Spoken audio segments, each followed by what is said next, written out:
Hello everyone, welcome back to my channel. Today we're going to talk about one of the most feared and fascinating women in the history of crime, Griselda Blanco, also known as La Madrina, the godmother of cocaine. Her story is shocking, filled with violence, greed, and power, and it shows how one woman built an empire in a world dominated by men. Griselda Blanco was born in Cartagena, Colombia in 1943. She grew up in extreme poverty, raised by a single mother in the tough neighborhood of Medellín. From an early age, Griselda's life was marked by crime and survival.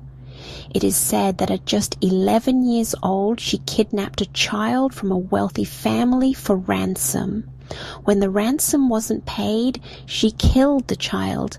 Whether this exact story is true or not, it paints the picture of a girl who was already surrounded by violence and desperation. By her teenage years, she was involved in pickpocketing, prostitution, and small-scale crime. She married young, had children, and became connected to Medellín's underworld. Her ambition was bigger than the streets of her neighborhood.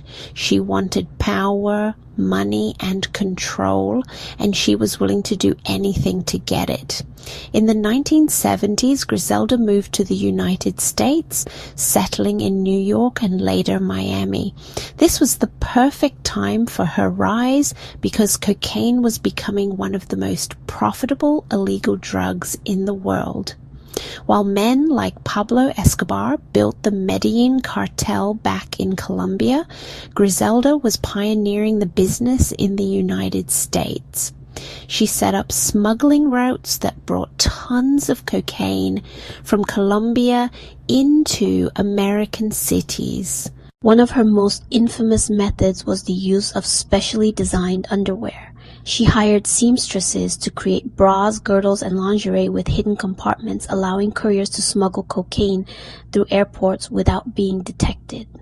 This clever idea earned her millions and made her name feared in both Colombia and the US. But what truly made her terrifying was not just her business skills, it was her violence. Griselda became known as the Black Widow because of her husbands who died mysteriously, and because of her habit of eliminating anyone who betrayed her. She is believed to have ordered the killings of rivals, lovers, and even close associates. Some estimates suggest she was behind as many as 200 murders. Her reach extended across Miami in the 1980s, a time known as the Cocaine Cowboy Wars. Miami turned into a battleground as drug traffickers fought for territory. Shootings in broad daylight, car bombings, and massacres became common. Griselda was at the center of this storm, pulling the strings from behind the scenes. What made her stand out was that she was a woman commanding respect and fear in an industry dominated by men. She was ruthless, unpredictable, and unstoppable. Even hardened criminals were afraid of her. She was said to have carried out murders while holding her children in her arms, showing no mercy or hesitation. Her family life was just as violent as her business. Griselda was married 3 times, and all 3 of her husbands were killed. Her first husband, Carlos Trujillo, was murdered in the early 1970s after a business dispute. Her second husband, Alberto Bravo, was shot and killed in 1975 during a confrontation with Griselda in Bogota after she accused him of stealing millions of dollars. He was in his 30s when he died. Her third husband, Dario Sepulveda, was murdered in Medellín, Colombia in 1983 after he tried to separate from her and take their young son Michael with him. He was only about 32 years old when he died. Her children also suffered from the violent world she created. Griselda had 4 sons, but 3 of them died young because of drug-related violence. Dixon Trujillo Uber Trujillo and Osvaldo Trujillo were all murdered during the 1980s and 1990s, either in Colombia or in the United States.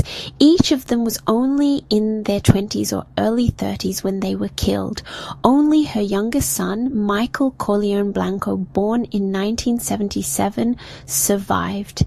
He is still alive today, and he has often spoken about the heavy shadow of his mother's legacy. But like every empire built on blood, hers began to crumble. In 1985, U.S. federal agents finally arrested her in California.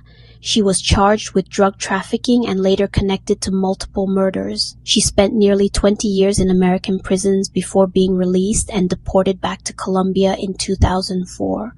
For a while, she lived quietly in Medellín, out of the spotlight, perhaps trying to escape the violent world she had once ruled. But her past eventually caught up with her.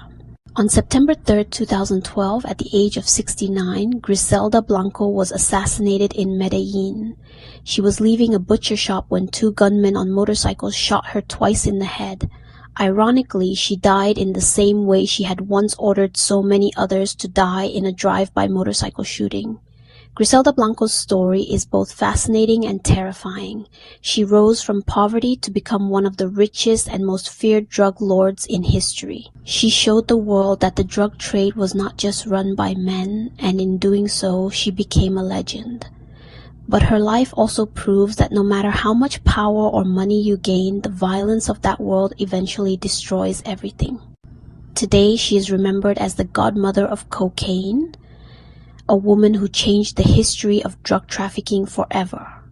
Her story has been told in books, documentaries, and even a Netflix series, but the truth remains darker than fiction. Thank you so much for watching this video. If you found it interesting, please hit the like button, share it with your friends, and don't forget to subscribe to my channel for more true crime and history stories. I'll see you in the next one.